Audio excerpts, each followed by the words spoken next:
Seja bem-vindo, esse é o Gestão de Resultados, um podcast de empreendedor para empreendedor, onde o objetivo desse podcast, na verdade, é não entrevistar, mas sim mentorar um empreendedor aqui ao vivaço. Eu estou aqui hoje com o Douglas, da Poppins. Douglas, seja bem-vindo, obrigado aí pelo seu aceite, né, de se expor aqui também, né, não só, lógico que vai rolar uma entrevista e tudo mais, mas também vai rolar aqui uma mentoria ao vivo, porque empreendedor que é empreendedor tem desafio. Se você não tem desafio é porque você está num lugar chamado zona de conforto, e zona de conforto não leva ninguém a lugar algum, né, então não importa o tamanho do teu negócio, com toda certeza absoluta, se você está à frente de um business, você tem desafio pela frente. O objetivo do Gestão de Resultados é um podcast onde a gente vai bater um papo aqui e entender qual é a dor do empreendedor, quais são os desafios, seja em gente, em escalabilidade, em faturamento, em negócio, enfim. Antes de mais nada, já deixa seu like, curte, tudo aquilo que você sabe que todo mundo fala que tem que fazer, faz o nosso aqui também,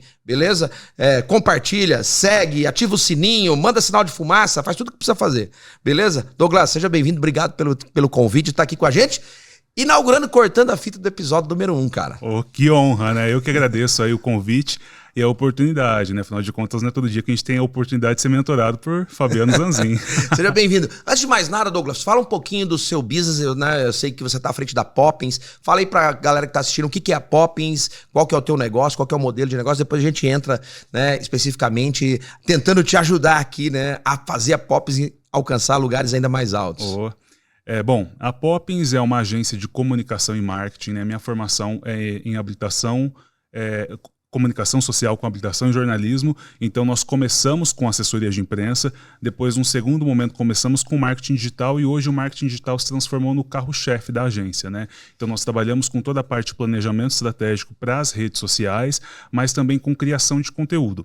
E além de atender o cliente final, nós também atendemos aí outras agências com serviço de terceirização. Então existe uma lacuna nessa área, né, na questão de contratação de profissionais qualificados. Então por conta disso nós acabamos também atendendo outras agências, tanto no Paraná como também em São Paulo e Rio de Janeiro. Ah, vocês prestam serviço para outras agências de publicidade também? Para outras agências. Então você tem um B2B aí, vendendo teu core business, vendendo o teu conhecimento para outras que estão o quê? Começando, que não tem aquela mão de obra lá dentro? Como é que é isso? As agências que nós atendemos já são agências que estão há bastante tempo no mercado, inclusive a maioria até mais tempo que nós, mas tem algumas que acaba que em algum mês surge um volume de demanda muito grande e para eles é muito mais viável terceirizar com a gente, né, que já tem ali todo o time para poder produzir o conteúdo e as demandas que eles necessitam, do que de repente contratar um freela para um mês específico. Como a gente tem essa questão da entrega dentro dos prazos, do conteúdo mais qualificado, eles já confiam no nosso trabalho e acabam contratando a gente para poder fazer esse serviço, ou pontuais, e tem também aqueles que acaba contratando a gente para poder fazer aquelas demandas ali mais extensas, contratos mais extensos, de 6 meses, 1 ano também. Cara, assim, eu vejo que eu sempre digo assim, ó, que nenhuma área da administração, da gestão de empresas, acho que sofreu tanta transformação num curto espaço de tempo do que a área de marketing. Antes de mais nada, é importante entender o que significa marketing, né? Na essência da sua palavra, significa, não tem tradução, mas significaria mercadologia, né? Como se fosse, ou mercados, enfim. E nenhuma área dentro das empresas eu acho que sofreu tanta transformação em um espaço tão pequeno de tempo. Eu acho que isso se dá, obviamente, à tecnologia, né? Redes sociais, né? Inteligência artificial agora vindo aí, enfim. E como que a Poppins lida com isso? Vocês já chegaram a trabalhar com a agência no modelo tradicional, offline, e tiveram essa dor de fazer uma transição ou já nasceram no digital?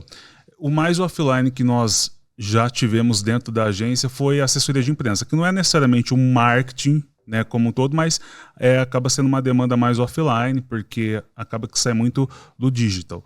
Mas nós surgimos 5 anos atrás, e se você for pegar ali o contexto, né, socioeconômico dos últimos 5 anos, então nós começamos a agência com um padrão comportamental da sociedade, entrou a pandemia, nós aceleramos ali em 10 anos, né, o comportamento para o digital, e no pós-pandemia a gente já está aí num outro comportamento que é o phygital, né, que é você juntar o físico com o digital. Então só pegando esse exemplo do tempo que nós estamos no mercado, nós passamos já por 3 transformações grandes, né? Fora aquelas menores também que estão ali no meio. Boa, então nós temos aqui hoje 8 áreas, tá? 8, né? Não 8, 8 áreas que a gente vai te mentorar aqui no podcast no Gestão de Resultados. Legal. Então são 8 áreas, né? A primeira delas tem a ver com o modelo de negócio. Então você tem um negócio baseado em marketing, né, publicidade e propaganda, né, seja lá qual é o canal ou qual é o mecanismo que você vai comunicar, né, a mensagem do teu cliente. Então a primeira pergunta para você é a seguinte: se você tivesse uma varinha mágica para você utilizar no teu modelo de negócio, você utilizaria ela para resolver o que do seu modelo de negócio? O que eu utilizaria essa varinha hoje seria para conseguir um time comercial qualificado. Nós tentamos aí nos últimos 2 anos 4 ou 5 profissionais dentro da área comercial e nenhum nós conseguimos ali se adaptar ao que nós precisávamos, né? SDR, enfim, nós não conseguimos uma pessoa qualificada para nos atender nesse sentido. Então hoje, assim, uma das dores que nós temos dentro da agência é justamente dentro da parte comercial. Bom, vamos lá. Qual que é a minha visão, tá? Por que muitas empresas ficam perdendo tempo e patinando na área comercial? Porque ela não entende 4 elementos básicos de qual é a estrutura que ela tem que ter na área comercial. Primeiro, se ela tem um produto que tem baixa complexidade do público entender e o preço que ela vende esse produto é baixo, esse produto você não pode colocar equipe comercial. Então, se você tem um produto que o ticket é baixo e o nível de entendimento para o cliente, né, comprar o seu produto, ele não requer tanta habilidade assim, ou seja, é baixa complexidade e o preço é baixo, esse produto tem que ser um self-service. Talvez não seja o teu caso, beleza? Segunda área é quando você tem um produto que tem alta complexidade, ou seja, para o cliente entender o que você faz, você precisa explicar muito. E esse produto tem um baixo valor agregado. Então, se você tem um produto, um serviço, onde você tem alta complexidade e baixo valor agregado, você tem um problema na mão. Você tem um abacaxi. Ninguém vai querer. Cara, é difícil de entender o seu serviço e ainda quando o cliente entende, ele não está disposto a pagar. Ok? Agora, me parece, o teu caso não é nenhum desses. O teu caso provavelmente são produtos que o nível de conhecimento, o teu cliente, ele sabe o que ele quer. Porque quando o empresário chega para você, ele chega ali com aquela dor, eu quero vender mais, eu quero aparecer mais, eu quero mais engajamento, eu quero mais gente, mais fluxo na minha loja. Acho que deva ser assim, né? Só que às vezes a pergunta é, ele está disposto a pagar ou não está disposto a pagar? Se o nível de conhecimento que ele tem é alto, mas o preço que ele está disposto a pagar é baixo, você não pode colocar muita mão de obra nesse negócio. Tem que ser o que a gente chama de inside sales.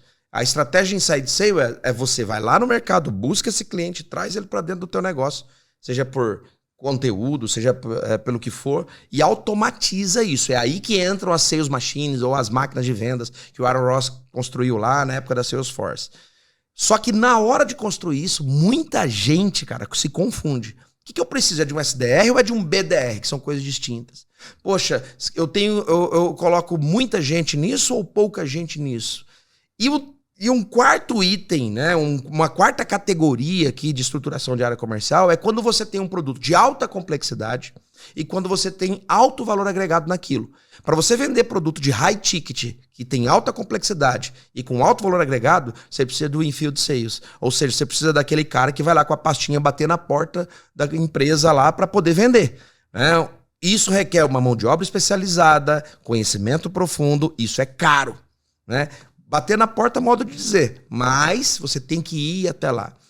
Eu estou conceituando aqui para você entender que esses 4 conceitos, as empresas elas misturam tudo isso e as empresas começam a cometer erros. Usar infield sale quando na verdade tinha que ser inside, usar inside quando na verdade tinha que ser infield, ou usar infield quando na verdade tinha que ser self-service. E qual é o problema disso? Isso consome tempo e dinheiro das empresas. E se tem uma coisa que é caro, chama-se tempo. Quanto custa um mês de aprendizado da tua empresa? Quanto você deixa de faturar? Porque a questão não é quanto custou a mão de obra, é quanto você deixou de ganhar. Quanto você deixou de faturar porque a tua equipe não está performando. Entendeu? E aí, vamos lá. Quem é o teu público-alvo? São médias empresas, grandes empresas, pequenas empresas e que tipo de produto eles estão querendo vender? Para eu poder conseguir te ajudar melhor aqui. Nós não somos uma agência nichada, mas hoje, né, os nossos clientes, a maioria ali é clientes de médio porte, e agora a gente está trabalhando para conseguir alcançar esses clientes de grande porte. Muitos dos meus clientes eles são profissionais da área da saúde, ou jurídica ou contábil. Tenho outros clientes de outros segmentos, mas a gente não foca muito no setor varejista, por exemplo. Uhum. Então, mais esses serviços. são mais serviços. Uhum. A maior parte ali está focada em serviços. E qual que é a tua dor em si acerca do teu modelo de negócio? É como vender o seu serviço, ou é como cobrar, ou é como atrair clientes?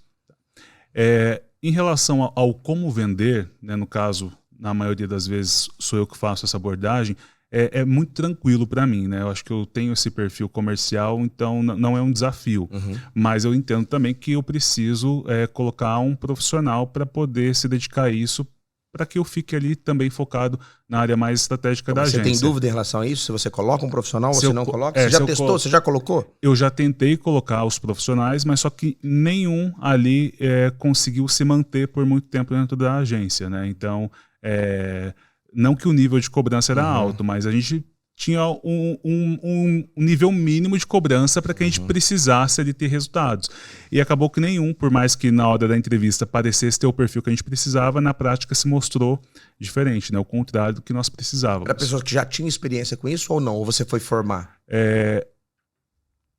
Uma pessoa tinha experiência, outras não, apesar de ter ali o que nos atraiu foi a parte da facilidade de comunicação da pessoa, como ela se portava, né, postura diante do cliente, e daí nós precisamos fazer um treinamento, mas acabou que na prática se mostrou ali um profissional muito truncado na hora de poder fazer ali a parte prática da venda, né, de ir até o cliente. Cara, tem uma coisa importante que a gente precisa entender.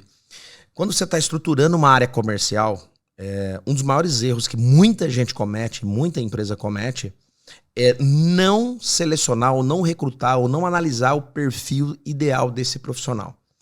E qual que é o grande problema? Que você vai deixar para descobrir ou conhecer a performance desse cara na prática. É o que aconteceu com a gente. E aí isso vai passar ali 1 mês, 2 meses, 3 meses. Então a pergunta que eu faço é: quanto custa 1 mês do teu negócio? Não é nem o preço, o investimento que você pagou de mão de obra para aquele profissional, mas é o que a tua empresa deixou de vender no mercado, o que ela deixou de faturar. Esse é o grande problema maior. Mas errar no recrutamento e seleção, lógico, não existe recrutamento e seleção perfeito. Não existe nenhum processo de recrutamento e seleção perfeito em qualquer parte do mundo. Você vai ter que testar. Lógico, existem testes, existem metodologias, existe forma de você minimizar o erro. Mas só que tem uma coisa que eu sempre digo: quem é de vendas, ele vai te mostrar o que ele sabe fazer em menos de 30 dias. O sujeito ele pode não ter experiência nenhuma com o seu segmento. Se a pessoa que você recrutou e selecionou, ela tem talento para vendas, em menos de 30 dias ela vai te mostrar o que ela sabe fazer. Ela pode até não vender, mas ela vai te incomodar, ela vai trazer orçamento, ela vai fazer o que não poderia. Eu ouvi uma vez de um empresário que eu sempre utilizo nas minhas palestras. É melhor você ter que segurar cavalo de raça do que ter que empurrar pangarezão, velho. Então assim, cara, o cara é de vendas, em menos de 30 dias ele vai te mostrar o que ele sabe fazer. Então, se aquele profissional, você ainda precisa ficar ali, poxa, será que deixa eu testar mais um pouquinho, deixa eu deixar ele mais um pouquinho para ver se ele engrena. Cara, na verdade, quando você tem dúvida, é porque você já tem certeza. Ele não vai engrenar. Então não perca tempo, vira a chave logo que dói menos e é mais barato. Agora, qual que é o grande desafio no teu negócio? Eu acho que, primeiro, ninguém vende o teu negócio com tanta maestria e excelência do que você. Não é verdade? Exato. Ninguém é melhor para falar do filho do que o próprio pai ou a mãe. E o grande desafio é o Douglas formar um outro Douglas. É você conseguir formar um outro profissional de vendas que tenha a mesma fala, o mesmo conhecimento. Faz sentido isso ou não? Total. Agora, como é que você vai trazer um outro Douglas? Primeiro, você vai ter que pagar esse cara. Entendeu? Você vai ter que estar disposto a... Pô, Fabiano, mas eu de repente não tenho caixa para pagar esse cara agora ou a curto prazo e tal. Então você vai ter que dar um pedaço do teu resultado para ele. Ele não precisa ser teu sócio, mas ele precisa ganhar um pedaço do negócio. Porque senão você não vai atrair bons profissionais. Aí tem uma outra coisa importante. Bons profissionais estão empregados. Você vai ter que tirar de algum lugar. Tem uma coisa, olha só que coisa interessante. Nos Estados Unidos existe uma prática não oficializada que é o seguinte, as empresas, elas têm muita dificuldade de aceitar entrevistar uma pessoa que está desempregada, nos cargos para executivos, né, até mesmo de CEO, porque existe um conceito dizendo o seguinte, se esse cara está desempregado é porque ele não é bom. Existe um fundo de verdade nisso. Né? Por quê? Porque a pessoa que tem talento, core business, tem competência, entrega resultado, esse cara, meu... Ele não fica sem emprego. Ele não fica sem emprego. Né? Ou pelo menos o mercado quer ele. Então, assim, uma vez eu fiz consultoria para uma rede bancária e eles estavam em pleno crescimento e expansão e eles estavam contratando gerentes para essas agências. E na consultoria eu falei, poxa, mas tem muita gente talentosa com essas competências gerenciais e de liderança que vocês estão buscando, mas que não é do mercado. E eles disseram o seguinte, a gente não contrata quem não é do mercado. Eu falei, mas por quê? Porque o cara quando chega aqui, ele já chega com carteira de cliente. Ou seja, a curva de aprendizado ela é muito cara. Por que ela é muito cara? Porque a empresa deixa de ganhar, de faturar aqui. Olha só que coisa louca. Entenda isso aqui que eu vou dizer. Quanto menor a empresa, maior é a necessidade que ela tem de contratar pessoas sênior e não júnior. E o que o empreendedor faz? Minha empresa é pequena, não está faturando muito, contrata mão de obra barata. Qual que é o problema? Essa mão de obra barata não vai gerar o resultado, vai demorar para trazer dinheiro para dentro de casa, vai virar o ciclo maldito. Ou seja, eu pago pouco porque ele entrega pouco, mas ele entrega pouco e eu nunca vou conseguir pagar esse cara. Então, quanto menor é a empresa ou quanto maior é a necessidade que a empresa tem de escalar o seu negócio, maior é a necessidade que ela tem de atrair profissionais ainda melhores. É um paradoxo, não é? Total. Então, como é que você vai fazer o teu negócio escalar? Contratando pessoas melhores do que o Douglas. E assim, o inconsciente coletivo, pelo menos do empreendedor da minha área, acho que é justamente o que você falou. Não, vou contratar um júnior, né? Então eu pago menos nesse cara, invisto menos, e daí depois eu vou ver o que vai dar na prática. Qual é o problema? Contratar um júnior, não é que você não possa contratar júnior. Eu acho que você deve contratar, assim como você deve contratar estagiário, você deve contratar júnior. Só que é o seguinte, dependendo do estágio do teu negócio, você precisa trazer gente sênior. Por quê? O erro custa caro. Então, tem uma outra máxima nos Estados Unidos, principalmente no Vale do Silício, que eles falam o seguinte, cara, não tem como você crescer se você não errar. Só que já que vai ter que errar é uma jornada, faz parte, são degraus, né? Ali numa escada para o sucesso, já que eu vou ter que errar, que eu erre rápido e que eu erre barato. Agora, se você precisa aumentar o teu faturamento, trazer novas contas, trazer contas estratégicas, como é que você vai trazer contas estratégicas colocando um júnior na área comercial? Como é que você vai trazer contas estratégicas colocando uma pessoa que não tem networking suficiente para entrar em empresas que estão dispostas a pagar o honorário que você precisa? Faz sentido? Total. Então, você precisa trazer para dentro do teu negócio uma pessoa que tenha, no mínimo, o mesmo conhecimento ou o mesmo core business ou o mesmo network que o Douglas tem. Então, como é que você resolve esse negócio? Porque eu perguntei assim, se você tivesse uma varinha mágica, você utilizaria ela para fazer o que no teu modelo de negócio? Você falou assim, poxa, eu utilizaria essa varinha mágica para trazer clientes estratégicos e para escalar o meu negócio ou conseguir reproduzir uma pessoa que faça o que eu consiga fazer, não é isso? Exato. Como é que você vai trazer pessoas melhores do que você? Porque esse é o lance. Eu sempre digo isso para minha equipe. Eu preciso de gente melhor do que eu do meu lado. Porque se eu trouxer pessoas onde na mesa eu sou o maioral, ou seja, a minha liderança está sendo a tampa da performance da minha empresa. Faz sentido um negócio desse? Muito. Um bom líder, eu sempre digo, um bom líder é aquele que se cerca de pessoas melhores do que ele. Então, não é porque eu sou o fundador, existe o mito do fundador. O sujeito acha que porque ele fundou a empresa, ele é o que mais entende da empresa. Cara, ele só fundou a empresa. Eu não posso acreditar no mito do empreendedor. Não é porque o sujeito montou a empresa que ele é o cara capaz de sentar na ponta da mesa e conduzir o marketing, a entrega, a operação, o financeiro, a produção, a logística. Faz sentido um negócio desse? Demais. Então, existe um momento na empresa, quando ela está sendo estruturada, em que o empreendedor faz tudo, né? Ele é o gerente de vendas, ele é o gerente financeiro, ele é o coordenador do tráfego, ele é o designer. Agora, a partir de um certo momento, você precisa não só departamentalizar, mas trazer pessoas estratégicas. E aí, como é que eu faço isso quando o meu negócio é pequeno e eu não tenho dinheiro para pagar? Parece que não tem saída, né? Eu dou um pedaço da empresa para esses caras, eu dou um pedaço do faturamento. Aí eu vou ter que ganhar essas pessoas Vender para elas um sonho. Ó, eu tenho um projeto aqui, mas nós vamos ter que sonhar junto. Você quer sonhar junto comigo? Agora, tem gente que vai estar disposta, só que elas estão dispostas a sonhar até um certo tanto. Até um certo período de tempo. A partir dali tem que ter resultado, né? Faz sentido isso ou não? Muito. Agora, no teu negócio, no teu business, na área de marketing, eu vejo um problema e eu queria te ouvir e depois eu quero dar a minha opinião sobre isso. Eu acho que o excesso de curso online de marketing, de tráfego, de fórmulas e métodos e isso, eu acho que despejou um caminhão de picareta no mercado. Muito. Todo mundo se tornou um especialista de marketing. Como é que você vê isso? Não só despejou um caminhão, né, de, entre aspas, profissionais, mas também prostituiu demais o mercado. Então, hoje, a gente tem uma dificuldade grande de conseguir gerar valor para o nosso negócio, justamente porque o nosso cliente mede a gente pela mesma régua desse profissional que é picareta. E como é que você se diferencia disso, do mercado? É um desafio. Eu acredito que o meu cliente ele consegue ver esse diferencial justamente quando eu consigo parar, sentar e fazer uma reunião com ele para poder apresentar isso. Mas é só na etapa que o meu cliente já está ali, o meu potencial cliente já está ali reunido comigo. Antes disso que é o meu desafio. Antes disso eu não consigo mostrar o valor que o meu negócio tem em relação a outros profissionais. Então acaba que a gente entra nesse mesmo bolo dos picaretas que estão no mercado, que não são poucos.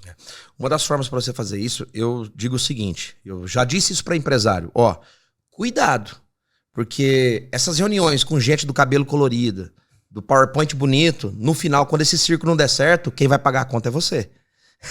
Então, uma dica que eu te dou é fazer a pergunta para o empresário.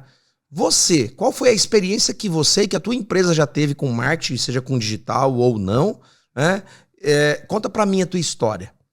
Fazer essa pergunta para o empresário, porque todo empresário já rasgou dinheiro acreditando numa agência colorida, entendeu? Ou num consultor que chegou lá com a ideia mirabolante, né? Eu até tenho uma historinha que eu conto sobre o consultor de empresas. Já escutou a piada do consultor ou não? Não. A piada do consultor é a seguinte, presta atenção a você, ó. Como é que você identifica um consultor? Tem E aí, qual que é a diferença de um consultor para um mentor? O consultor é aquele que te ensina aquilo que ele leu num livro. O mentor é aquele que te ajuda a chegar num lugar que ele já esteve antes. Essa é a diferença. Então, quando eu falo para o meu público, quando você já esteve comigo dentro de sala de treinamentos ou de imersões, quando eu falo, ó, eu quero te ajudar a construir 1 milhão de faturamento, é porque eu já ajudei a construir lucro líquido de 10 milhões por mês. Então eu já alcancei esse número, né? Com empresas que eu tive como executivo, como gestor à frente de negócio. Então, você conhece só que o caminho. Só que tem um lance aí. Deixa eu contar uma piadinha aqui, só para ilustrar aqui. Diz que tinha um consultor que ele estava indo de uma cidade para outra atender um cliente, né? E aí ele viu na estrada um campo cheio de ovelhas. E tinha um pastor de ovelha, ele parou o carro e falou, poxa, eu vou ganhar uma ovelha. E ele chegou pro pastor e falou assim, olá, tudo bem? Boa tarde, como é que o senhor tá? E tal. Poxa, que bonitas suas ovelhas. E o pastor, pois é, e tal, eu trabalho com isso já há muito tempo. Ele falou, viu, deixa eu fazer uma pergunta. Se eu adivinhar quantas ovelhas o senhor tem aí no pasto, o senhor me dá uma? Aí o pastor olhou, pô, mas que sujeito abusado e tal. Falou, tá bom, ele falou, vou te fazer 2 perguntas. Há quanto tempo o senhor começou? Aí ele abriu um laptop, anotou. Qual o tamanho da sua área? Fez mais algumas perguntas e falou, o senhor tem 435 cabeças de ovelha. O pastor olhou pra ele e falou assim, nossa, que sujeito inteligente. Rapaz, palavra é palavra. Ok, pode escolher tua ovelha. Aí ele passou pro lado de dentro da cerca e falou, posso escolher essa daqui mais baixinha, mais peludinha? Falou, pode.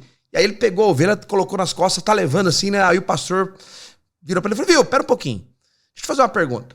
Se eu adivinhar a sua profissão, você me devolve a ovelha? E aí o consultor olhou pra ele assim e falou, poxa, tá bom, aceito o desafio. Falou, o senhor é consultor de empresas. Na hora ele levou um choque, falou, pô, mas como é que o senhor sabe? Por quê? Primeiro, chegou aqui sem ser chamado. Segundo, falou tudo que eu já sabia. E terceiro, não entende nada do meu negócio. Devolve meu cachorrinho peludo aí, vai.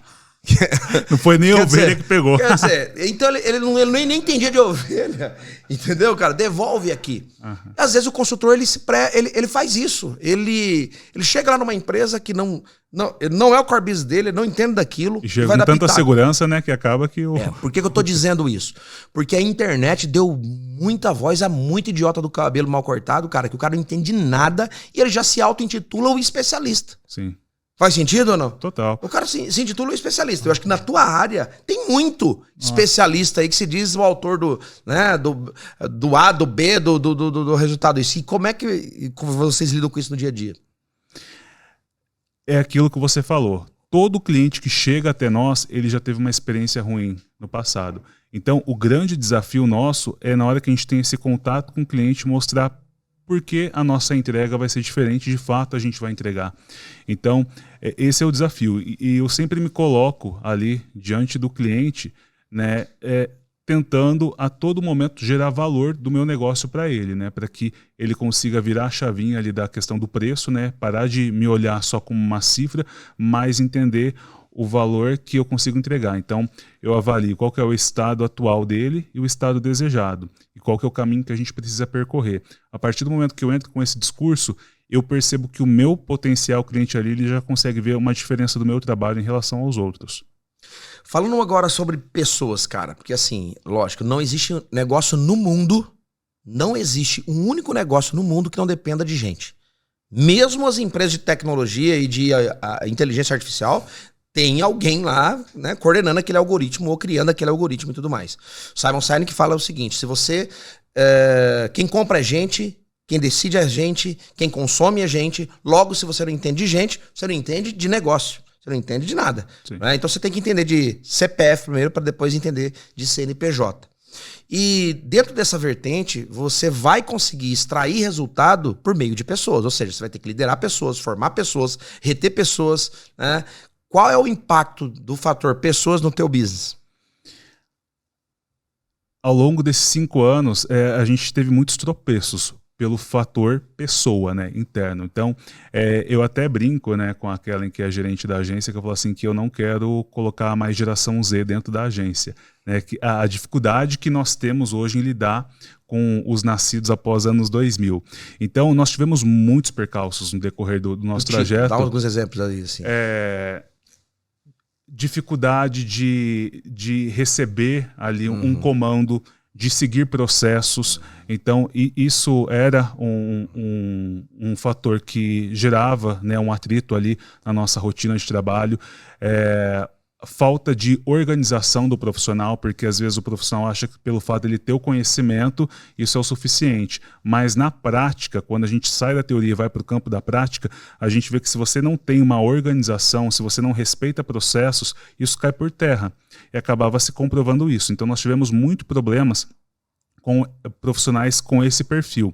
Hoje eu brinco e falo assim que hoje nós temos o melhor time de profissionais dentro da agência que eu já tive ao longo desses 5 anos. Eu falo assim que eu acertei, né, no time que a gente está atualmente, e o desafio agora é a gente, nesse processo de escala, os profissionais que vão vir dali em diante, né, esses profissionais ter um perfil semelhante aos que já estão com a gente, e também da gente conseguir segurar, né, manter com os profissionais que estão hoje. Então, mas você tem perfis de pessoas mais velhas ou mais novas, ou como é que é? Hoje o nosso perfil ali está, a grande maioria dos profissionais na casa entre os 25 e 30 anos, mais ou menos.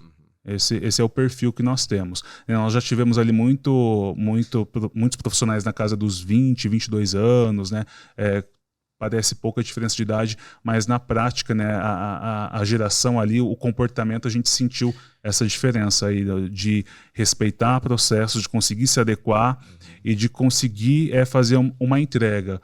Porque o que a gente sempre observou foi o quê? A gente está entrevistando ali o profissional, opa, excelente, tem muito conhecimento, né, técnico, mas na hora, né, que a gente sabe que a parte prática envolve muitos outros fatores que vão além do seu conhecimento técnico, esse profissional não conseguia lidar com aquilo, e o fator inteligência emocional era uma coisa que também que acabou ali fazendo com que a gente repensasse a idade dos profissionais que entrassem ali para dentro da agência.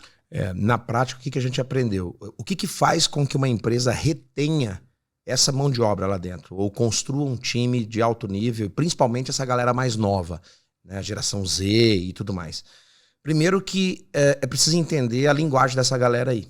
Né? E eu vi muita empresa errando, cobrando meio e não fim. Então o sujeito queria cobrar que, por exemplo, uma vez eu entrei numa empresa com 400 funcionários na área no e-commerce, onde o fundador da empresa ele se incomodava porque as pessoas estavam trabalhando de fone de ouvido. Porque na cabeça dele, né, trabalhar com fone, escutando música, não era produtivo, porque ele vinha de uma outra geração. Quer dizer, que raio isso tem ou tinha a ver com o resultado final que aquele profissional tinha que entregar, né? Então eu vi muita empresa errando, cobrando meio e não cobrando o fim. E quando você fica cobrando só meio, a regra, tem uma galera que é mais lifestyle, que ela não vai ficar em ambientes que só cobra regra, que só cobra meio. Por exemplo, quando você visita as empresas do Vale do Silício, como Facebook, Google, Apple, né, que quem não conhece acha que chega lá e fala, poxa, chega lá vai ser uma Disneylândia, né? Mesa de pimbolim, videogame, geladeira com energético. É verdade, tem tudo isso. Só que tá tudo vazio. Sabe por quê? Porque a galera tá aqui, ó, ralando. Por quê? Porque eles têm um fixo pequeno e um variável agressivo em cima de resultado. Então, perceba, eles geram o ambiente para atrair essa galera, só que é o seguinte, meu irmão, eu te cobro o resultado, não vou te cobrar meio. Você quer ficar jogando videogame aqui? Beleza, só que é o seguinte, no final da quinzena eu vou cobrar, ou no final do quarter, ou no final da semana, você tem que entregar. Por quê? Porque essa entrega tá atrelada à tua remuneração, e a tua remuneração tá atrelada. E se esse cara perdeu o emprego ali, meu irmão, então, eu acho que esse equilíbrio entre meio, fim, que é o resultado, e a cultura e o ambiente, é que muita empresa demorou para aprender. Você aprendeu ali o equilíbrio, né? Poxa, nem tão novo, mas também nem tão velho, mas ao mesmo tempo pessoa mais vivida, mas que tem uma experiência, tem um fit cultural. Só que muita empresa ainda erra nisso, cara. Ainda erra nisso, entendeu? E aí tem um detalhe, olha só, se liga nisso. O que faz com que uma empresa consiga construir uma equipe? É importante entender o seguinte, que uma empresa ela só vai conseguir escalar e avançar e crescer se ela conseguir desenvolver uma equipe forte. Quando a gente está ensinando liderança, por exemplo, eu sempre digo o seguinte, que a tua empresa ela tem a força da tua equipe. Ela tem o potencial da tua equipe. Se a tua equipe é forte, se a tua equipe entrega, se a tua equipe é ágil, se a tua equipe ela toma decisão rápida, se a tua cultura de gestão é uma cultura leve, a tua empresa é leve. Se a tua cultura de gestão é uma cultura pesada, a tua empresa é pesada. E o que cultura de gestão? Eu estou falando de gente. E o que faz uma empresa construir uma cultura de gestão leve e uma equipe eficiente? São alguns fatores. Dentre eles, vamos lá. Qual é a rota que eu tenho que construir para crescer aqui dentro? Ou seja, um plano de carreira. Então, por que as pessoas vão embora de uma empresa? Porque não está claro para elas qual é a jornada que ela tem que seguir para crescer ali dentro. É vender o futuro, né? Vender o futuro, exatamente. Então, não importa o tamanho da empresa. Eu tenho uma empresa com 2 funcionários, eu sou empreendedor e que estou fazendo de tudo e tenho mais um funcionário só. Pois é, só que se você não vender o futuro para o seu colaborador, ele vai embora. E vai embora por muito pouco. Qualquer outra empresa que vender um futurinho mais promissorzinho, vai embora. Nossa, isso você já perdeu? Isso eu senti na prática. E não foi só com um profissional, não. Foi com mais de um. Assim, conta essa experiência aí. É por coisa muito pequena, assim. Era detalhe tão mínimo que eu falei assim, mas por que a pessoa não veio aqui e conversou comigo antes, mas já chega com a decisão tomada? Falei assim, não, eu tô me desligando. E às vezes, se você não pergunta, nem dá a justificativa. Então era coisa assim, detalhe de porque eu não fui ali, não deu match com o perfil daquele cliente X, o cara atendia 10 clientes. Só porque não foi com a cara de um cliente que eu poderia colocar outro, né, gestor de sucesso no lugar dele. Ele falou, não, já tomei minha decisão, tô saindo, porque já tiveram casos que eu consegui reverter. Se você tivesse esse nível de conhecimento, você não teria perdido muitos profissionais que passaram pela tua mão. Com certeza. Eu faço uma pergunta, Douglas, para muitos empresários, que é o seguinte, quantas pessoas com talento que você perdeu por falta de habilidade de reter esse talento dentro do teu negócio? E por que a gente... E às vezes é falta de habilidade, quando eu digo, às vezes não é do gestor ou do dono do negócio. É falta de habilidade, é a cultura da empresa dele não está pronta para segurar essa pessoa. Você quer ver só? Quantas vezes você já viu um profissional que naquela empresa, sei lá, não é um bom profissional, não entrega resultado, não... E aí ele sai daquela empresa, vai para uma outra e lá ele se torna um funcionário ou um colaborador top, por causa da cultura daquele lugar. Ou seja, aquela empresa, ela teve a habilidade, por meio da sua cultura de gestão, de extrair o melhor daquelas pessoas. Muitas empresas perdem essa geração, essa galera mais nova, porque não sabe se comunicar com elas. Sim. Faz sentido isso ou não? Muito. Até antes, né, de eu me tornar empreendedor, que eu trabalhei dentro de redação, uma coisa que eu observava e me incomodava era como as empresas, né, as grandes empresas, engessavam bons profissionais que não conseguiam mostrar o seu potencial, o seu talento. Né, às vezes eles tinham conhecimento que aquele profissional ele tinha um talento específico que poderia ser utilizado a favor da empresa, mas não utilizava. Né? Então colocava ali numa redoma e o profissional não conseguia se desenvolver. Então isso que você falou faz muito sentido. A cultura da empresa faz o profissional. Exatamente. E cultura, ela é construída por 3 elementos. Então quem está assistindo aqui fala assim, poxa, como é que eu construo uma cultura? Primeira coisa que a gente precisa entender é o seguinte: não existe empresa no planeta que não tenha cultura de gestão. Tem uma autora americana chamada Caroline Taylor que ela diz o seguinte: cultura de gestão é a forma como você faz as coisas no teu negócio. O que acontece é que talvez você nem tenha consciência de que você está sendo influenciado pela cultura da tua empresa. Ou seja, toda empresa tem cultura. Seja ela uma cultura boa, saudável, ou uma cultura tóxica e ruim. Ou você gerencia a cultura, ou a cultura vai gerenciar você e você não vai ter nem dimensão de que aquilo está acontecendo. Sim. Cultura, você não vê, você não enxerga, você não pega, é intangível, porém ela aparece no resultado do DRE da empresa. Por quê? Porque quando as pessoas vão embora, aquilo te gera custo. Quando as pessoas vão embora da tua empresa, ou seja, você tem que colocar um outro profissional que vai começar do zero, a curva de aprendizado, você deixa de trazer o dinheiro que ficou em cima da mesa do mercado. Então a tua empresa começa a patinar por causa de cultura. E o que constrói uma cultura saudável? São 3 elementos. Primeiro a gente chama de símbolos. Símbolos é aquilo que você valoriza. Por exemplo, quando você chega numa empresa e tem lá vaga do presidente, vaga do diretor, vaga do estacionamento, né? Um dia eu cheguei numa empresa, tinha vaga pro diretor, vaga pro gerente, vaga para não sei o quê. E aí eu vi, não tinha vaga do cliente, cara. Né? E eu cheguei numa reunião com o presidente, eu perguntei para ele, eu falei, viu, eu percebi que não tem vaga do cliente. Por quê? Ele falou, poxa, nossa, nunca pensamos nisso. Né? Na verdade, eu estava mandando um recado, porque eles valorizam o quê? Lá é aquela hierarquia piramidal, onde o fundador, o CEO, é o rei, o magnânimo intocável. Entendeu? Então você precisa... Peraí, cara, esse tipo de modelo de gestão tá falido e arcaico. Quer dizer, você não tem vaga para a pessoa mais importante do teu negócio, que é o teu cliente?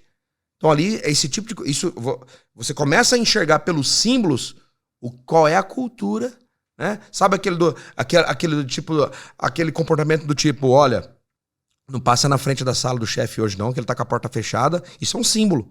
Isso vai construindo a cultura. Outra coisa tem a ver com sistemas. O que são sistemas? Como que a gente aloca o orçamento? Uma vez eu entrei numa empresa, assessorando uma empresa, e o pessoal da área de programação, cara, com um computador ruim, máquina ruim, e o dono da empresa com um Mac em cima da mesa, cara, o preço de um carro zero, para abrir o e-mail. E sabe? é o cara que menos usa. E o cara que menos usa. Ou seja, qual é o sistema que está implantado ali? O sistema de manda quem pode e obedece quem tem conta para pagar. O que vai acontecer? A primeira proposta, qualquer outro concorrente que vender um futuro um pouquinho melhor para aquele funcionário vai levar. Nós estamos falando de uma empresa grande. Tá? Então, são coisas pequenas, mas que fazem toda a diferença e que você vai mandando a mensagem. Sim. Então, símbolos, sistemas, e tem uma outra coisa bacana que constrói também a cultura de gestão, e principalmente uma cultura de gestão saudável, que são as histórias contadas. Né? Poxa, porque em 2014 eu fechei aquele contrato. Sabe aquelas histórias de sucesso, que é a história do herói? Isso vai trazendo identidade, DNA. Você precisa começar a ter a habilidade de contar a história para a tua equipe. Não importa se a tua equipe tem 3 pessoas, 4 pessoas. A tua equipe precisa começar a escutar as histórias que saem da boca do Douglas, ou do sócio ou da sócia do Douglas, porque isso vai construindo, cara, uma jornada. As grandes empresas que têm uma cultura de gestão top são empresas que você vai perceber que o fundador sabia contar história, tinha sistemas saudáveis, né, e tinham símbolos. Então, e cultura de gestão é uma coisa que o Brasil investe muito pouco. O empresário brasileiro, recentemente agora, Eu assisti uma palestra do CEO da Target, que é uma rede varejista norte-americana. Eles têm 310 mil funcionários. E olha o que ele disse. Se o nosso cliente não perceber, não sentir a nossa cultura de gestão, nós estamos no caminho errado. Ou seja, o teu cliente tem que perceber a tua cultura de gestão. Se liga nisso. Como que um cliente entende e enxerga a cultura de gestão? Quando ele volta na loja e não gostou do produto, quer trocar um produto, e a primeira pessoa que atende ele, você fala assim, poxa, olha, eu preciso de autorização do meu gerente, o meu gerente não está aqui, olha, nós vamos ter que ver, eu vou ter que ver com o fabricante se eu consigo te dar assistência ou não. Ou seja, isso mostra que ali tem uma cultura de gestão truncada. Ou seja, ela não está orientada a atender e resolver a necessidade do cliente. As pessoas não têm autonomia para nada. E é essa mensagem que aquele funcionário está passando para o cliente. E o cliente percebe isso, percebe que a cultura de gestão é uma cultura ruim, centralizada, de processo. Eu digo para muitos varejistas, né, o que é mais seguro comprar? E eu te pergunto, é mais seguro comprar pela internet ou comprar numa loja física hoje no Brasil? Eu acredito que... Bom, eu sinto hoje em dia muita segurança em comprar pela internet. Eu também. Sabe por quê? Porque se você recebeu o produto e comprou num site bacana e você não gostou ou veio quebrado, você pode trocar, vai devolver, você vai ter... Sem ser questionado. Agora, vai numa loja física, compra alguma coisa e volta ali 4 dias depois dizendo assim, ó, poxa, não era bem isso que eu queria, eu não quero mais.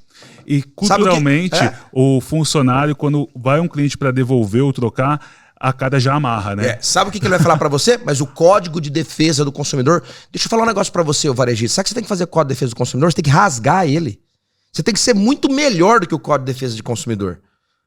Olha, o Código de Defesa do Consumidor diz isso, mas peraí, ó.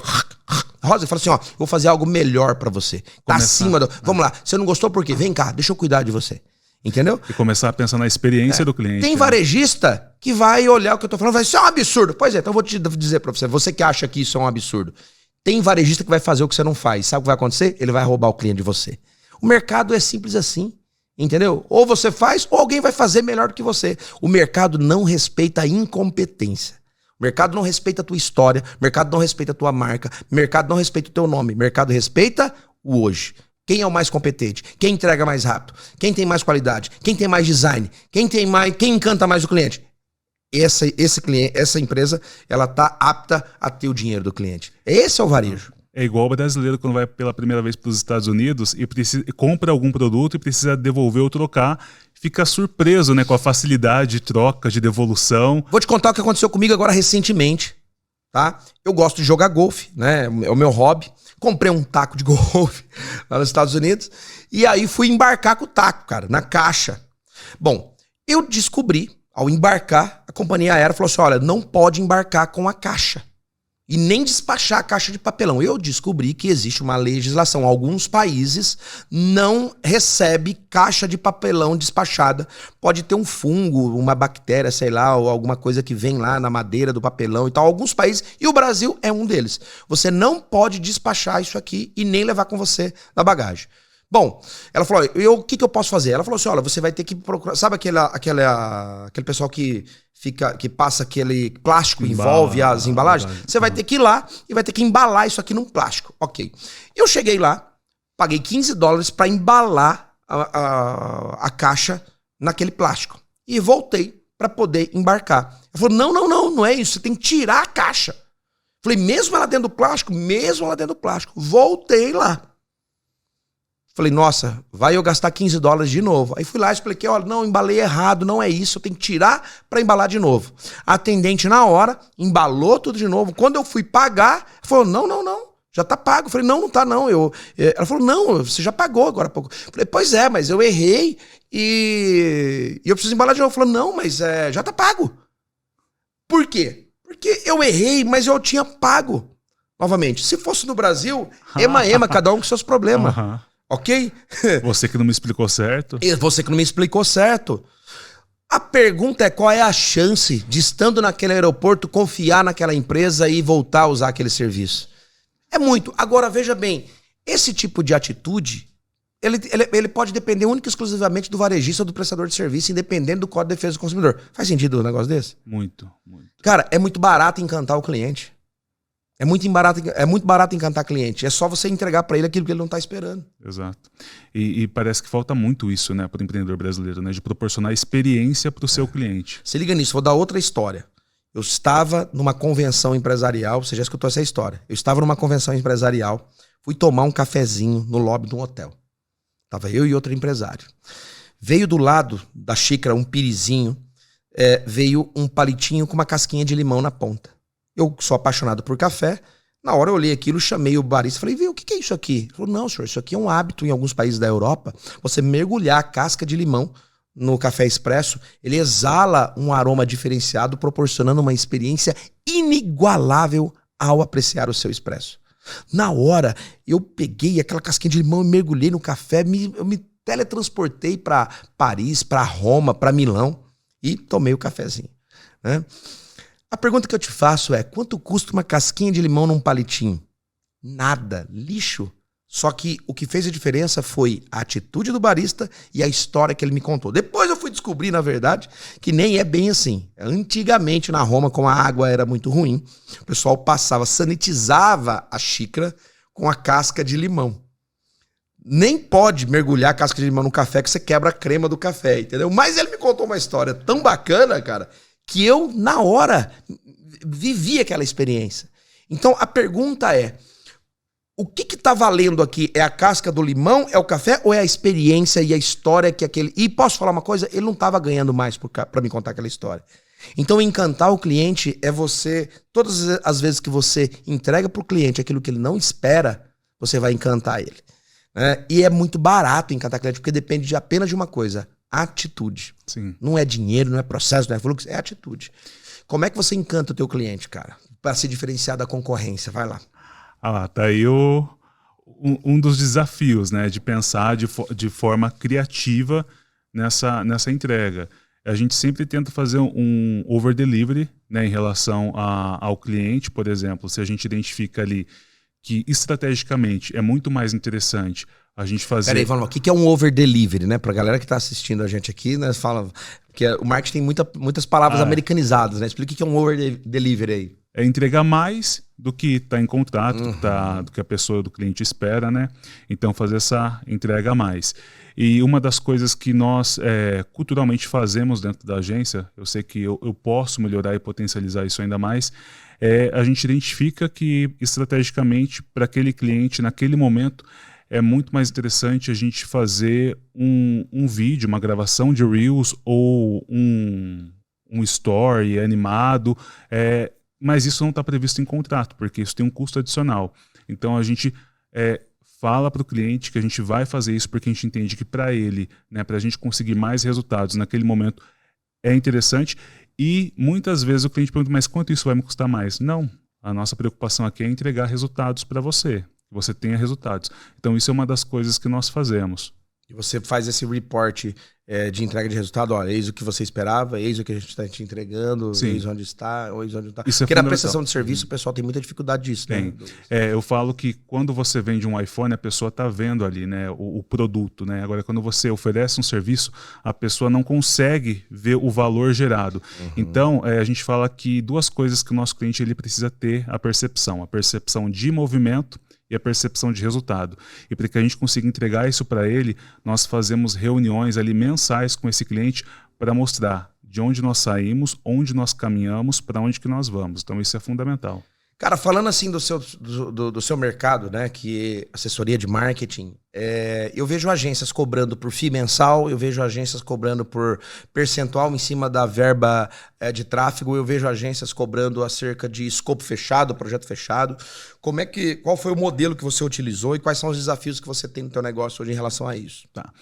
Nós oferecemos hoje o modelo fechado, mas quando essa estratégia ela contempla também o tráfego pago, nós colocamos ali apenas o valor da prestação de serviço. Nós não colocamos o valor, por exemplo, do investimento que vai ser pago para as plataformas de Google Ads, Meta Ads, porque esses valores de investimento, eles eles mudam, eles podem mudar de um mês para o outro, mas só que a gente tenta fazer ali um modelo, né, sob medida para as demandas, né, para as dores daquele cliente, e a gente tenta entregar da forma mais completa possível. Então nós fazemos um planejamento estratégico, fazemos toda a produção desses conteúdos, passamos, né, para esse cliente para que ele possa validar esses conteúdos e depois fazer toda a programação, publicação. Então a gente brinca assim que o cliente ele só trabalha ali junto com a agência quando ele precisa mostrar o rosto dele, quando não tem como ser nós, né, o time interno, para fazer isso. Mas a gente sempre faz ali a entrega mais completa possível para esse cliente. Cara, agora uma curiosidade aí, né, com essa do ChatGPT, as inteligências artificiais, o quanto vocês estão conseguindo tirar proveito disso, né, e o quanto isso pode ser uma ameaça para o teu negócio? Num primeiro momento eu me desesperei. Falei assim, pronto, já era, né? É o fim das agências de marketing. Mas só que eu participo de um clube de agências de marketing de todo o país, né? Onde só entram, né, donos de agência ali, gerentes de agência. E foi um dos temas que nós discutimos amplamente, né? E daí o consenso, né, que nós tivemos foi o quê? Tá, o ChatGPT e outras inteligências artificiais, elas, num primeiro momento, você pode ter um entendimento de que ela vai atrapalhar a agência, mas só que daí você para e pensa, tá, o cara pode colocar lá, vou fazer um post sobre um tema específico. Tá, coloco lá as palavras-chave, tudo que precisa, daí vai, monta tal e faz. Primeiro, que ali vai ter erros de ortografia. Segundo, tá, mas quem disse que aquele tema é o mais interessante para aquele momento? E você vai fazer um tema isolado? Não, você tem que pensar todo um planejamento estratégico. Então, o cliente, ele não vai ter tempo nem essa capacidade, até por uma questão técnica de entendimento, né, de estratégia, né, para atrair o consumidor, de saber quais são os temas mais interessantes naquele momento, quais são os temas que ele pode trabalhar, tirar proveito e também entender que você precisa ter uma recorrência dentro das redes sociais. Então não adianta você pensar de forma isolada, opa, agora eu vou fazer por conta. Mas você sabe em que momento você publicar um tema específico? Tá, aquele tema, mas e o todo, né? Você ter uma visão mais de fora. O planejamento a médio e longo prazo. Então a gente entende que essas inteligências artificiais, elas tendem muito mais a ajudar a agência do que atrapalhar. No primeiro momento você pode pensar, opa, isso daí é uma ameaça para nós. Mas hoje o entendimento, né, entre os profissionais da área é de que vai auxiliar a gente. Cara, vamos lá. A gente está chegando num ponto chave aqui da nossa mentoria / podcast, né? E eu vou te fazer um paralelo em cerca de 5 áreas. E você me diz qual que é dessas 5 áreas, qual que é o teu maior desafio, tá? Todo negócio, ele é impactado por 5 áreas. A primeira delas é a força dos seus fornecedores. Quem fornece produto ou serviço para você. Você depende de quem? Você depende de mão de obra terceirizada, você compra produto de quem? Então, quando nessa relação, com quem tá a força? Tá com você ou tá com os teus fornecedores? E essa relação de força impacta diretamente na tua performance. Uma outra força que você recebe, um outro impacto que tem a ver com fatores externos, tem a ver com os seus concorrentes, né? O quão você é impactado pelos seus concorrentes, pela internet, pelo mercado. Terceira força são pelos produtos e tecnologias entrantes. ChatGPT, né, inteligência artificial, ou outras agências, o guru da internet, né? Então, é uma outra força. Uma quarta força é a força dos seus clientes. Na hora que você vai negociar, com quem está a força? Com você? Você é desejo de consumo e a força está com você e você cobra o que você quer? Ou não? Ou você é commodity, ou você é confundido com o mercado e a força está com o seu cliente. E a quinta força tem a ver com seus fatores internos. Sua gestão financeira, sua gestão de equipes, tua liderança, né? Ou seja, da porta da empresa para dentro. Então, 4 forças têm a ver com da porta da empresa para fora. Fornecedores, concorrentes, produtos ou tecnologias entrantes, clientes, e a quinta força tem a ver com da porta para dentro. Dessas 5, o que mais te incomoda hoje? A quarta força. Cliente? O cliente. Conseguir eu me posicionar de uma forma assim, é você que precisa de mim, não eu que preciso de você. Isso seria o meu estado desejado, né? Mas eu confesso que na hora do comercial, por mais que eu consiga, né, transmitir ali, entre aspas, o valor do meu serviço, na hora que entra o investimento, né, a precificação, eu percebo que o meu cliente, ele ainda consegue ter um domínio sobre mim, mesmo eu sabendo que, na prática, é ele quem precisa de mim. Então, esse eu acho que seria ali o meu calcanhar de Aquiles vou te falar, hoje. como é que você vai resolver isso? Você vai resolver isso criando uma estratégia de diferenciação. O que o mercado oferece, que se você oferecer a régua um pouco acima, você se torna único. Eu costumo dizer que a disputa pelo mercado é o campeonato mundial da corrida de Pangaré. Tem muita gente ruim prestando serviço, que se você fizer um pouquinho a mais, você se diferencia. No meu negócio, quando que eu me destaquei de toda a concorrência? Quando eu criei um produto que ninguém tinha. Então a grande pergunta e a grande sacada é: qual é o serviço, qual é o core business, qual é a especificidade que você pode colocar no teu serviço que ninguém tem? Qual é a abordagem, qual é o tema? Eu sei que não é fácil, mas se a gente falar de circo, vamos montar um circo? Circo é um segmento em crescimento no mundo ou é um segmento em declínio? É um segmento em declínio. Você não pode ter animais, logística, né? É um produto que já foi a sua curva, né, de desejo no mercado, né? É um produto que está em decadência. Agora, se eu falar Circo du Soleil, o que os caras fizeram? Os caras criaram o que ninguém tinha pensado, eliminaram coisas que eram crucial para o segmento, mas deram um outro significado. O nome dessa estratégia é a estratégia do Oceano Azul, um livro que foi lançado lá no meados dos anos 90, né? Mas que funciona muito. Então, como é que você torna a concorrência irrelevante? Criando uma estratégia de diferenciação, fazendo o que ninguém faz. Poxa, é possível fazer o que ninguém faz no mercado de marketing, onde os cursos colocaram no mercado um batalhão de pessoas se dizendo especialista? Sim, a pergunta é: qual é a dor que o meu cliente gostaria que eu resolvesse para ele? Para isso, Douglas, você vai ter que responder uma outra pergunta.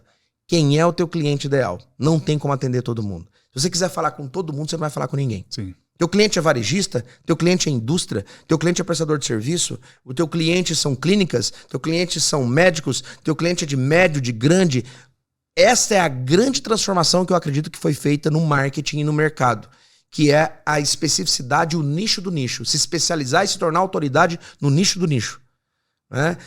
Uma vez, uma pessoa estava montando uma empresa de consultoria e falou assim para mim: Fabiano, quero entrar para o ramo de consultoria, qual é a dica que você me dá? Eu falei: se especializa no nicho do nicho. Se eu estivesse começando a minha carreira hoje, eu começaria focado em um único nicho. Por quê? Quando você foca em um único nicho, você se torna autoridade, você tem um template, você se diferencia da concorrência e você passa a ser referência para aquele mercado. Depois que você dominou aquele nicho e que você já está faturando e ganhando dinheiro, aí você tem caixa suficiente para contratar outros profissionais para ampliar em outros nichos. Então eu te daria 2 dicas, porque você está falando que a quarta dor é que te impacta, que tem a ver com negociar com o cliente. Então, primeiro é identificar o seguinte: qual é o tipo de cliente que você quer atender? E para responder essa pergunta, você vai ter que dizer não para outros clientes. Se você tem uma coisa que dói, é dizer não para cliente, não é? Demais. No meu livro, eu conto uma história, que na verdade é uma história dolorida, que foi o preço que eu paguei por não saber dizer não.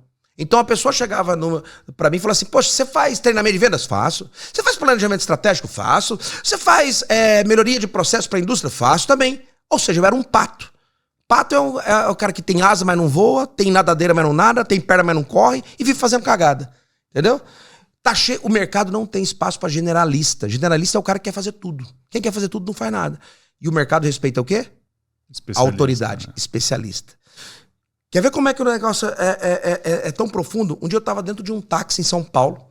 Sabe nessas que você para num semáforo e aí tem um cara vendendo bala, tem um cara pedindo, tem um noiado, tem um malabarista, tem um cara do perna de pau. Um dia eu parei num semáforo dentro do táxi.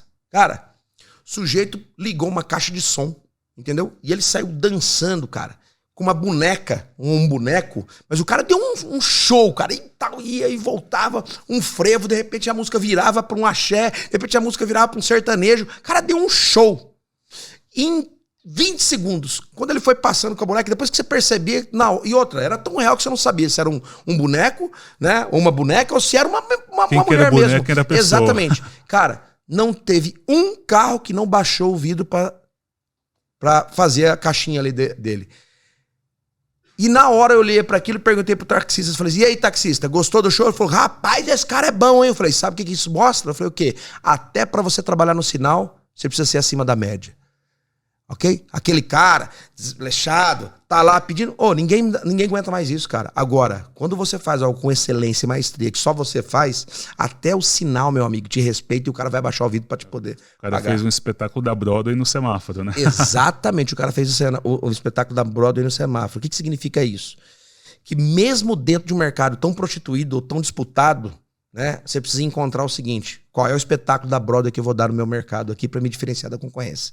E para isso você precisa funilar ainda mais. Poxa, eu quero atender área médica, legal, mas o que da área médica? Clínicas pequenas, hospitais, né, que é o que a gente chama de ICP, né, que é o cliente potencial ideal.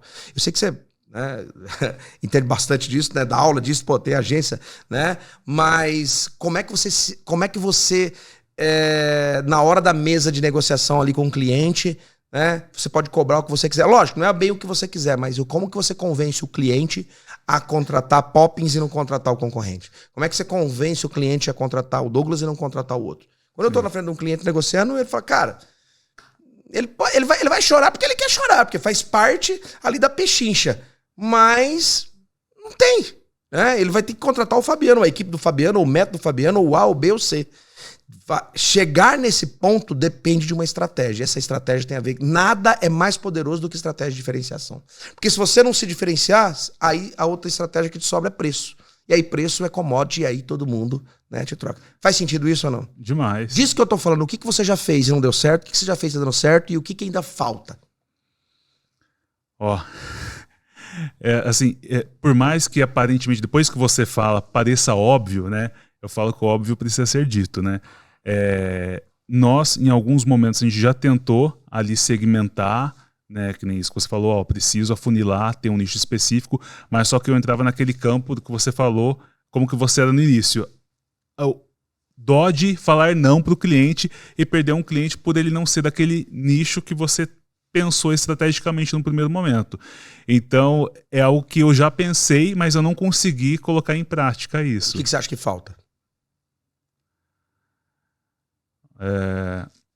Acredito que entender melhor o meu ICP, né? O meu cliente ideal. Quem né? é o cliente que você quer atender? Uhum. Quem é o cliente que você quer atender? Eu acho que isso é crucial. Sim. É mais do que a persona, é o teu cliente ideal, porque tem a ver com o potencial, quanto esse cara está disposto a pagar, qual é o tamanho do faturamento desse cliente. Sim. Né? Por exemplo, no meu ramo de consultoria, embora eu contei a história do consultor, mas a gente tem uma consultoria, né, que tem a carga de mentoria dentro, como metodologia. Foi um divisor de águas para o meu time quando nós entendemos qual era o cliente ideal. E quem era o cliente ideal? Empresas que faturam de 100 a 500 milhões ano. O que nós descobrimos? Que as empresas que faturam acima de 500 milhões ano, ele já tem outro tipo de demanda e ele já tem equipes internas e assessorias externas e ele já está voando outro tipo de voo. Até 500 milhões, os desafios e processos que essa empresa está vivenciando, nós podemos ajudar ela em cheio.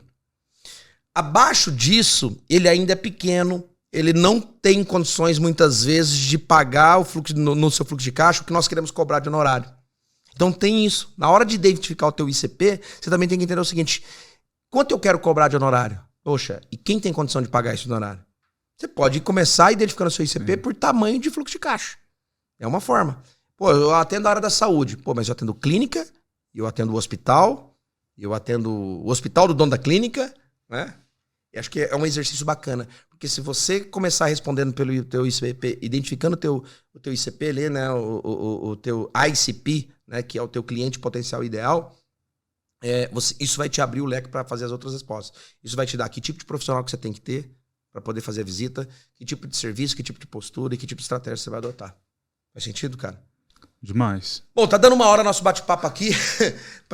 Antes da gente encerrar, queria te ouvir, Douglas, de tudo isso que a gente conversou, de tudo isso que a gente falou aqui, né? A pergunta é, por que valeu a pena estar aqui no nosso primeiro episódio aí do Gestão de Resultados, que é um podcast / mentoria, e o que você leva daqui de insight, de virada de chave, cara? Primeiramente porque eu já conheço o seu trabalho, né? Já participei aí de várias imersões suas, então eu sei o que você entrega, né? Então só pelo fato de saber isso, para mim já valeu a pena. E chegar aqui e me deparar, né, com essa mentoria que você deu. Quando eu fui convidado, falou assim, ó, vai ser uma mentoria, podcast. Eu falei assim, beleza. Mas quando você vê o formato podcast, mentoria, você fala assim, vai ser uma coisa irrisória, né? Só ali um bate-papo e tal. Mas eu senti que foi muito mais do que isso, né? Eu acho que tem ali um potencial grande para essa virada de chave.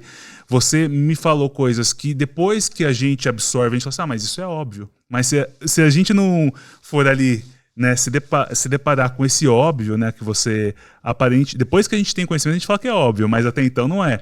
E eu acho que uma das coisas que eu levo é a questão desse profissional do comercial, né? Eu nunca tinha me atentado ao que você falou, não, esse profissional ele tem que ser mais qualificado do que você. Eu sempre tive aquele inconsciente coletivo, não, ele tem que ser um bom profissional, mas ele vai estar abaixo de mim. E não, esse profissional ele tem que estar acima de você no quesito conhecimento, né? Para que ele consiga impulsionar a sua empresa para frente. Isso para mim foi sensacional. O dono da equipe de Fórmula 1, ele precisa de um piloto muito melhor que ele para pilotar o carro dele. Então você construir um baita de um carro, a tua empresa, a tua agência, o teu produto, o teu serviço, é o carro, né? E nem sempre você precisa ser o piloto. Você precisa de um cara melhor que você para conduzir e levar o teu serviço a clientes que você não consegue chegar. Exatamente. E essa é a virada. Beleza? Show. E aí, faz sentido esse bate-papo para você aí? Esse é o Gestão de Resultados, um podcast que tem a pretensão de ajudar o convidado também, entregando aqui conteúdos e mentorando, né? Clica, compartilha, faz tudo que tem, tudo que os outros caras famosos falam que tem que fazer, faz o nosso também aqui, compartilha, clica, né? Manda convite e tudo mais, beleza? Ativa o sininho. Ativa o sininho, o que mais, Douglas? Tanta coisa, Ativa o sininho, compartilha, sinal de fumaça, beleza? Valeu, galera. E toda semana tem um episódio novo aqui no Gestão de Resultados e com toda certeza alguns cortes aqui desse bate-papo também vai estar lá nas minhas redes sociais, no Instagram, no Facebook, no LinkedIn, no TikTok principalmente. Beleza? Douglas, obrigado, sucesso pra Poppins. Deixa aí, cara, teu Instagram, endereço da Poppins aí pra galera te seguir lá também, cara. No Instagram a gente tá pelo @PoppinsBR, né? BR de Brasil. E o meu pessoal é @EuSouDouglasLopes. Eu sou o Douglas Lopes. Valeu. Valeu, galera. Até mais. Até o próximo Gestão de Resultados. Valeu, Douglas. Obrigadão.